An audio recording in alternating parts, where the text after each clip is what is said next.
Γεια σας! Σήμερα θα ήθελα να κάνω κάτι λίγο διαφορετικό. Θα ήθελα να διαβάσω κάτι για να μιλήσω πιο εύκολα και ομαλά. Θα διαβάσω ένα κομμάτι από το βιβλίο «Ένας Έλληνας στο Έδω». Έδω είναι το παλιό όνομα του Τόκιο. Πάμε.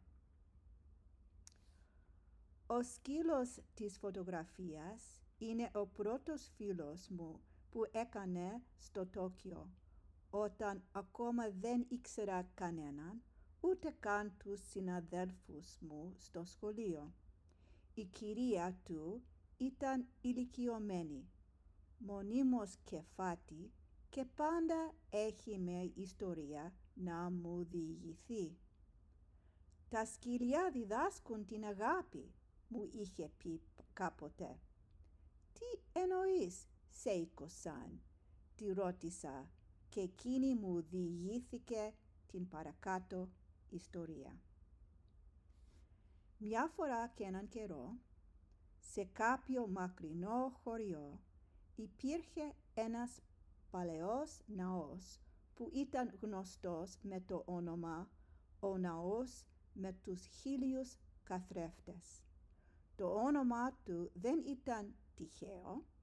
Το εσωτερικό του ναού, τείχη, πόρτες, ακόμη και το ταβάνι, ήταν καλυμμένο με καθρέφτες. Πολλοί σαμουράι τελειοποίησαν την ξιφασκία τους εκεί, μιας και μπορούσαν να δουν τις κινήσεις τους από 1000 γωνίες και έτσι να βελτιώσουν την τεχνική τους. Κάποια μέρα ένας σκύλος περνούσε τυχαία από εκεί και πρόσεξε το ναό. Πέρασε την πύλη κοιτάζοντας δεξιά-αριστερά, ανέβηκε καχύποπτα τα σκαλοπάτια της εισόδου και στάθηκε στην πόρτα συλλογισμένος. Η περιέργεια νίκησε το δισταγμό του και τελικά έσπρωξε σιγανά με τη μουσούδα του την πόρτα μπαίνοντας μέσα. Με μιας βρέθηκε περικυκλωμένος από 1000 άλλους σκύλους, οι οποίοι τον κοιτούσαν με εχθρικό βλέμμα. Ξαφνιασμένος, ο σκύλος έδειξε τα δόντια του γρυλίζοντας. Όπως ήταν φυσικό, οι άλλοι σκύλοι έδειξαν τα δόντια τους και γρύλισαν επιθετικά και εκείνοι. Ο σκύλος της ιστορίας μας τα χρειάστηκε. Έβαλε την ουρά στα σκέλια και το έσκασε τρομοκρατημένος. «Μα τι επέσιο μέρος», μονολόγησε. «Δεν θα ξαναθώ ποτέ πια εδώ». Έτσι έζησε το υπόλοιπο της ζωής του μοναχός. Τα χρόνια πέρασαν. Κάποια μέρα ένας άλλος νεαρός σκύλος πρόσεξε το ναό και πέρασε τις πύλες του. Ανέβηκε κεφάτος τα σκαλοπάτια και μπήκε στο εσωτερικό, όπου έκπληκτος είδε 1000 άλλους σκύλους να τον κοιτούν με περιέργεια.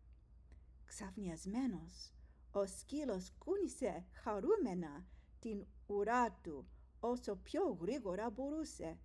Με μιας βρέθηκε περικυκλωμένος από 1000 άλλους σκύλους που κινούσαν χαρούμενοι την ουρά τους. Ο νεαρός σκύλος χάρηκε και γάβγισε παιχνιδιάρικα. Οι άλλοι σκύλοι του ανταπέδωσαν το σκέρτσο με άλλα 1000 παιχνιδιάρικα γαβίσματα. «Τι καταπληκτικό μέρος», είπε χοροπηδώντας. «Θα κάτσω εδώ για πάντα, να έχω συντροφιά τους φίλους μου». Έτσι έζησε το υπόλοιπο μέρος της ζωής του ευτυχισμένος. Της χαμογέλασα. «Βλέπεις, Στέλιο-σαν», είπε η γριά Σέικο, «δεν βλέπουμε τον κόσμο όπως είναι στην πραγματικότητα. Τον βλέπουμε όπως είμαστε εμείς». Χαμόγελα.